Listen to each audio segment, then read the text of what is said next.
Hello and welcome to my channel. I am Adam, a professional psychologist. I hope you will be fine. Today we will talk about what are adverse childhood experiences, ACEs. We daily upload psychological episodes on this channel. If you are interested, you can subscribe to our channel. We request you to please use headphones for a better experience. Thank you. Let's try to understand today's topic. Childhood is a vulnerable time, and what happens to us then has long, deep impacts. Adverse childhood experiences, ACEs, describe traumatic experiences that can have lasting effects into adulthood.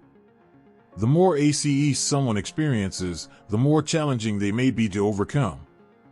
Let's take a look at what adverse childhood experiences are, what impacts they may have, how to prevent them, and most importantly, how you can cope if you are someone who endured traumatic experiences in childhood. Now come towards our main topic. What are adverse childhood experiences, ACEs?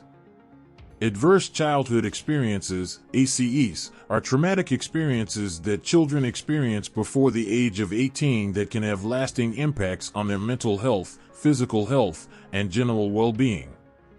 Many kinds of traumas in childhood can be ACEs. Some examples of ACEs include experiencing physical or emotional abuse, abandonment or neglect, losing a family member to suicide, growing up in a household with substance abuse or alcoholism, having a mentally ill parent, having an incarcerated parent, being a child of divorce or parental separation. Between 1995 to 1997, the Centers for Disease Control and Prevention, CDC, in conjunction with Kaiser Permanente, began the first study of ACEs with the goal of coming up with a framework for this concept. In the study, roughly 17,000 people were interviewed about various traumatic experiences they experienced in childhood, including abuse, violence, neglect, and abandonment.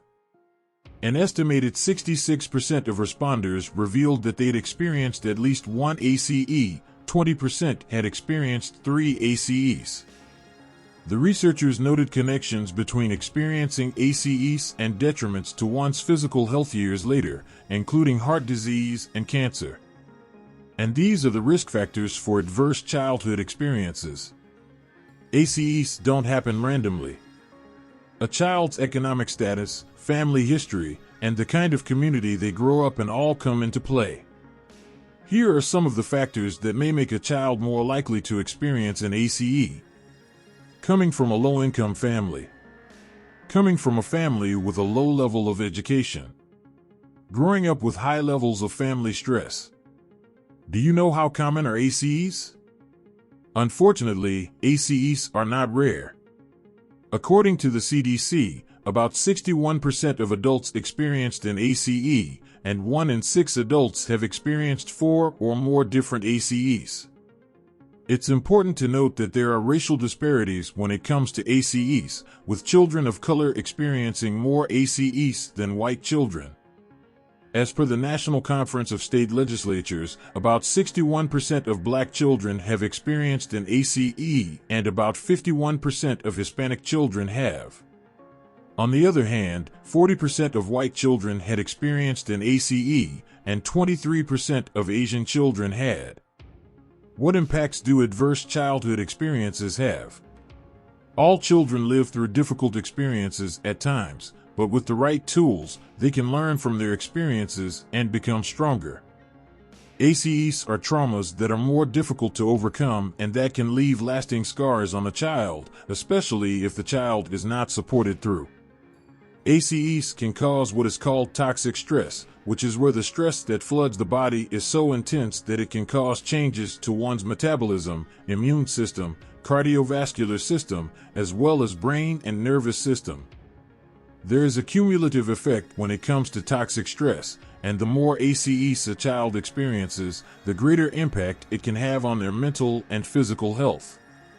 Children who experience ACEs and toxic stress may have difficulty forming close relationships with others, have trouble keeping a job, have difficulty with finances, and try to know how to prevent adverse childhood experiences?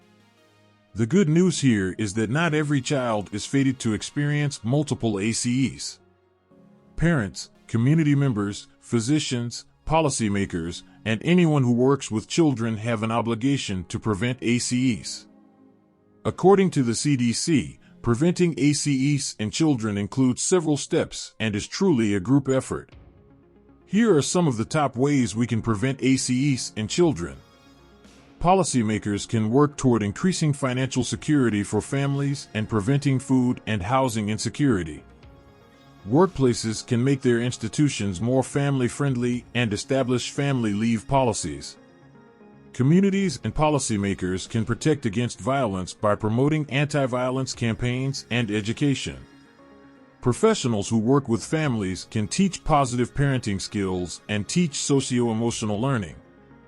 Policymakers can promote a strong start for children by expanding childcare, preschool, and early childhood education options.